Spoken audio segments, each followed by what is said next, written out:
Let's be honest, we all knew big oil wasn't winning any Humanitarian of the Year awards, right?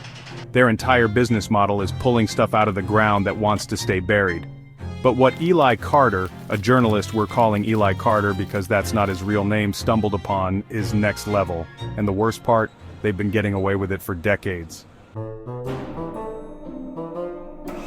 Now, you'd think an industry built on digging up ancient dinosaur goo wouldn't be too keen on, not doing that.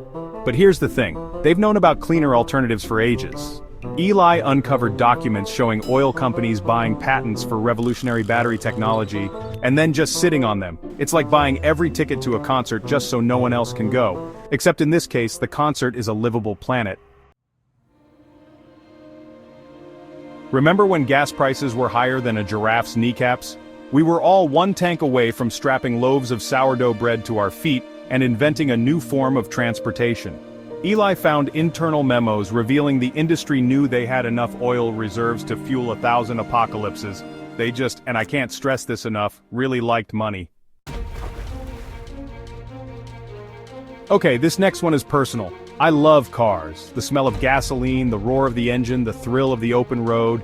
But it turns out we've been driving around in vehicles designed to be about as fuel efficient as a hamster on a wheel.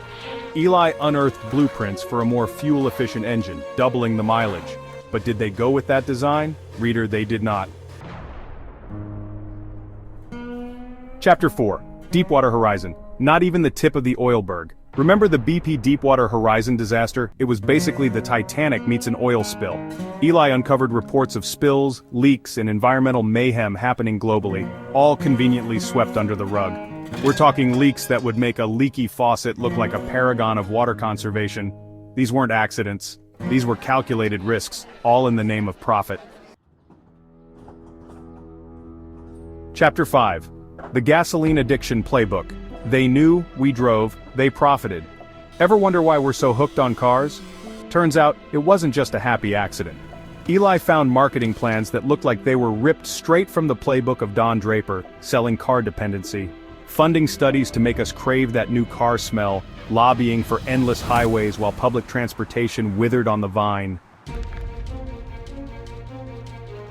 Chapter 6. Oil Wars. Turns out it's not just a board game. Remember all those conflicts in oil-rich regions that we were told were about spreading democracy and fighting for freedom? Yeah, about that. Eli found evidence that some of these conflicts were about as organic as a plastic tree. We're talking about deliberately destabilizing entire regions, all to get a better seat at the oil bargaining table. It's like starting a house fire just to steal your neighbor's garden hose. Except in this case, the house fire is a war zone and the garden hose is millions of barrels of oil. Remember those times when gas prices would skyrocket overnight, like you'd go to bed, dream of affordable fuel, and wake up to prices that made you want to trade your car for a tandem bicycle? Yeah, that wasn't just the free market doing its thing.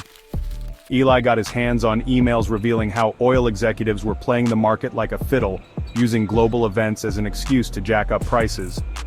It was like watching a group of kids rig a lemonade stand, except instead of lemonade, it was a vital resource that powered our entire civilization. Chapter 8. The Cancer Connection. When breathing is hazardous to your health. Eli uncovered health studies linking living near oil refineries and breathing in gasoline fumes to cancer. And not just any cancer, we're talking the kind of cancer that makes oncologists say, well, this is awkward. But did the oil companies sound the alarm? They were more concerned with protecting their bottom line than protecting human lives.